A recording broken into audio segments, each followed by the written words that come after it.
हाय, आपके साथ मैं हूँ Surabhi Sharma. India TV YouTube channel subscribe करिए, बेल आइकन दबाएं। तो बड़ी खबर आपको बता दें, मोदी 2.0 में कैबिनेट का पहला विस्तार परसों यानी 8 जुलाई को सुबह होगा। संभावित मंत्रियों का दिल्ली आना शुरू हो चुका है। ज्योतिरादित्य सिंधिया दिल्ली पहुंच चुके हैं। उधर असम से सर्बानंद सोनोवाल दिल्ली आए हैं। नारायण राणे भी दिल्ली आ चुके हैं। जेडीयू अध्यक्ष आरसीपी सिंह भी दिल्ली पहुंच गए। जेडीयू नेता संतोष कुशवाहा भी मंत्री बनने जा रहे हैं। इस बार मोदी अपने मंत्रिमंडल में सोशल इंजीनियरिंग की जगह डायनेमिक नेताओं को तरजीह दे रहे हैं।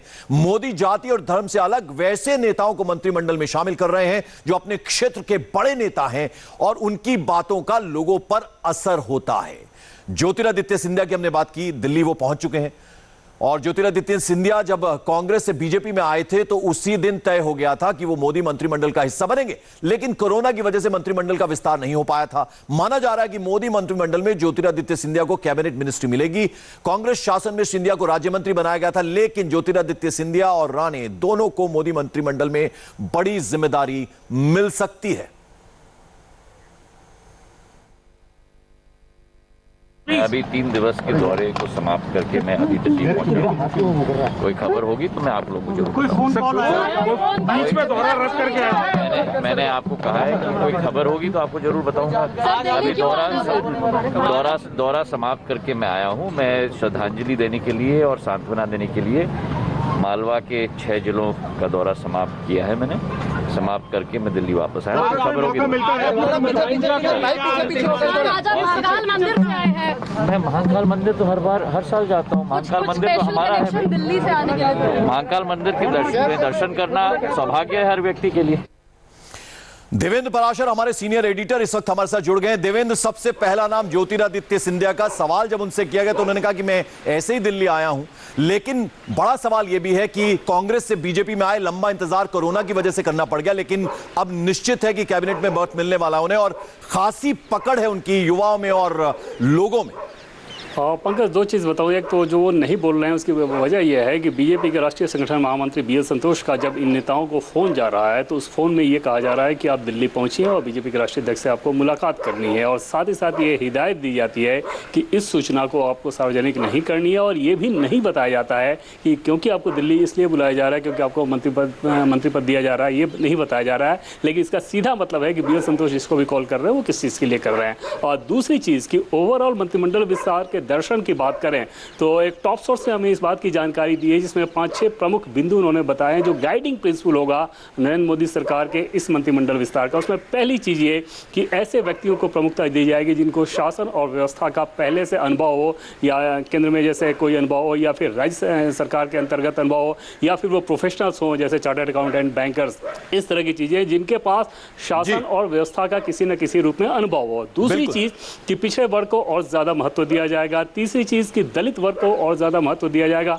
चौथी चीज़ कि महिलाओं का प्रतिनिधित्व बढ़ाया जाएगा। 5वीं चीज़ जो मुझे बताएगी उसमें यह कि क्षेत्रीय संतुलन साधने की पूरी कोशिश रहेगी योग्यता को ध्यान में रखते हुए, और छोटी से छोटी जाति का भी कोई व्यक्ति हो। देवेंद्र, जरा 30 सेकंड में ज्योतिरादित्य सिंधिया के बारे में बता दीजिए, फिर मैं अगले जो शख्स है उनका जिक्र करना चाहूँगा।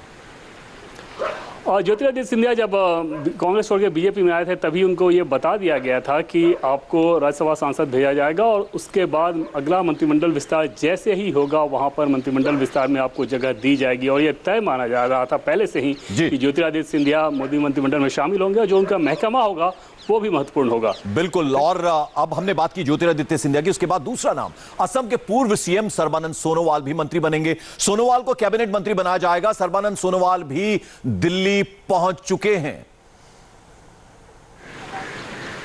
देवेंद्र पराशर हमारे साथ लगातार बने। देवेंद्र सीएम थे और बहुत ही हंसते हंसते हमने देखा था वो ओथ सेरेमनी जब हुई थी, हेमंत बिस्वा शर्मा को उन्होंने कमान सौंपी थी और दिल्ली वो आएंगे और मंत्री पद मिलेगा, ये पहले से तय माना जा रहा था।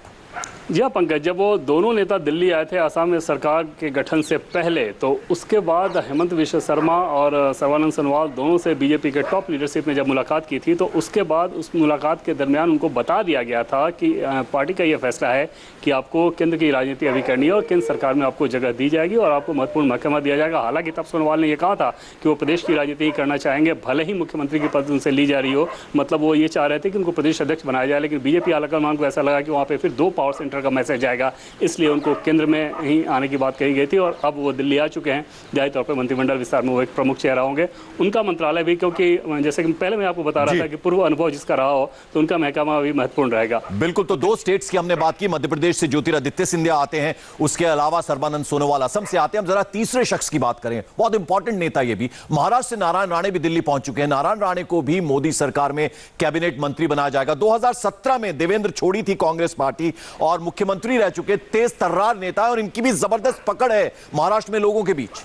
यह पंकज, और अमित शाह से जब उनकी मुलाकात हुई थी तो उन्होंने अपनी पार्टी का बीजेपी में विलय कर दिया था और तभी यह समझ में आ रहा था कि बीजेपी आगे इनको अच्छे तरीके से इस्तेमाल करेगी। कोंकण क्षेत्र में उनका बहुत जनाधार है, मराठा नेता हैं। मराठा रिजर्वेशन की जिस कमेटी ने सिफारिश की थी उस कमेटी के अध्यक्ष हुआ करते थे और अभी के समय में मराठा रिजर्वेशन का, मराठा मसला कितना महत्वपूर्ण है, इस रिजर्वेशन का मसला आप समझ सकते हैं। अगले साल वहाँ BMC चुनाव भी होना है, तो कुल मिलाकर नारायण राणे की उपयोगिता बीजेपी हर तरीके से देख रही थी। हाँ, शिवसेना से लेकर जो उनकी अदावत रहती है वो उसका अलग पहलू रहता है कि मुंबई में बैठ कर ये शिवसेना उद्धव ठाकरे पर निशाना साधते हैं। हालांकि बाला साहब के दौर में ये बहुत करीबी हुआ करते थे बाला साहब के।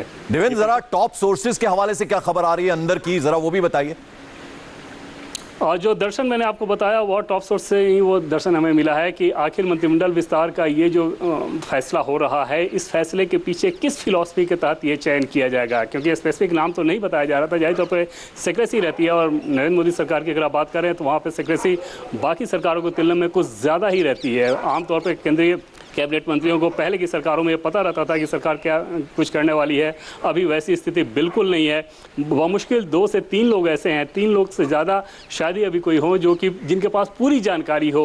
PM मोदी की बात कर लें, गृहमंत्री अमित शाह और राष्ट्रीय अध्यक्ष JP नड्डा की बात कर लें, इसके अलावा संगठन की अगर आप बात करेंगे तो संगठन महामंत्री BL संतोष, इसके अलावा किसी को नहीं पता। हाँ, इतना ज़रूर है कि एक टॉप सोर्स ने हमें वो फिलॉसफी बताया था कि आखिर किस फिलॉसफी का रिफ्लेक्शन दिखेगा जब मंत्रिमंडल विस्तार होगा, जिन नामों का चयन किया जाएगा, जो लोग ओथ लेंगे या जिन्हें हटाया जाएगा, इन सारी चीजों को लेकर एक फिलॉसफी हमें बताई गई थी। क्या देवेंद्र 25 OBC समुदाय से मंत्री होंगे, ये भी कहीं ना कहीं तय हुआ है?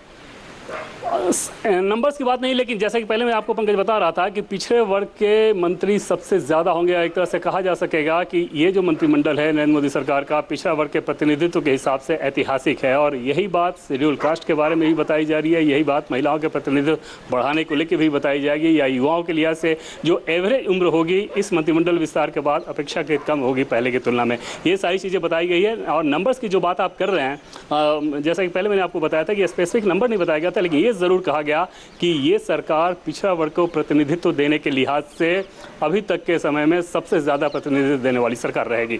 लेकिन सिर्फ कास्ट को ध्यान में नहीं रखा जा रहा पंकज, ये बार बार हमें बताया गया कि बाकी जो शासन व्यवस्था का जो आपका अनुभव है, जो आपकी काबिलियत है, जैसे आपने मैनेजमेंट किया हो, आपकी पढ़ाई लिखाई बहुत अच्छी हुई, आप विषय के विशेषज्ञ हों, इन सारी योग्यताओं को ध्यान में रखते हुए कास्ट कम्युनिकेशन को या क्षेत्रवाद संतुलन को आगे बढ़ाया जाएगा। बिल्कुल, इस बीच आपको बता दें मोदी सरकार की कैबिनेट में JDU कोटे से RCP सिंह को जगह मिलनी तय है, उन्हें भी कैबिनेट मिनिस्टर का दर्जा मिल सकता है। JDU केंद्रीय मंत्रिपरिषद में 1 से ज्यादा चेहरों को शामिल करना चाहती है, इसके लिए डिमांड भी रखी गई थी। ऐसे में JDU के कुछ और चेहरों को भी राज्य मंत्री के तौर पर जिम्मेदारी मिल सकती है, मगर ना तो बिहार के मुख्यमंत्री नीतीश कुमार और ना ही JDU के राष्ट्रीय अध्यक्ष RCP सिंह अभी अपने पत्ते खोल रहे हैं। RCP सिंह दिल्ली आ चुके हैं और मंत्रिमंडल में JDU के मंत्रियों की संख्या को लेकर बाकायदा बातचीत चल रही है। देवेंद्र, इस बारे में क्या जानकारी? आज रात में इस पर मुहर लग जाएगी और JDU की पूरी कोशिश है कि जो डिमांड कर रहे हैं वो मिल जाए। हालांकि बीजेपी के जो सोर्सेज हैं वो हमें बता रहे हैं कि ये डिमांड पूरी करना संभव नहीं दिख रहा, और वैसी स्थिति में एक कैबिनेट मंत्री से ही JDU को संतोष करना होगा, ये अभी तक बताया जा रहा है। हालांकि ये बताया गया हमें कि आज रात में आखिरी फैसला होगा कि आखिर JDU को इस मंत्रिमंडल विस्तार में कितनी जगह दी जा रही है। लेकिन इतना तय है कि JDU मंत्रिमंडल में शामिल होगी और वहाँ पर देखना ये दिलचस्प रहेगा कि नीतीश कुमार, जो कि सोशल इंजीनियरिंग और कास्ट बैलेंसिंग में बहुत ज़्यादा यकीन करते हैं, आखिर इसमें किन लोगों को वो आगे करते हैं। अगर जरा 30 सेकंड्स में ये भी बताइए देवेंद्र की बंगाल से भी रिप्रेजेंटेशन होने वाला है इस बार? जी हाँ, बिल्कुल। उसमें एक नाम तो लगभग तय मानिए शांतनु ठाकुर का, जो कि मधुआ संप्रदाय के आते हैं, और 2024 के लिहाज से आप अंदाजा लगा सकते हैं कि इस संप्रदाय का प्रतिनिधित्व मिलना कितना बीजेपी उस रणनीतिक तौर पे फायदेमंद मानेगी। बांग्लादेश भी वो गए थे PM मोदी के साथ, और शांतनु ठाकुर का अपने क्षेत्र में बहुत ज़्यादा प्रभाव है, ठाकुरबाड़ी इलाके के वो हैं, तो उस लिहाज से वो एक नाम तय है। दूसरे नाम को लेकर अभी क्लैरिटी नहीं थी निश्चित प्रमाणी को लेकर।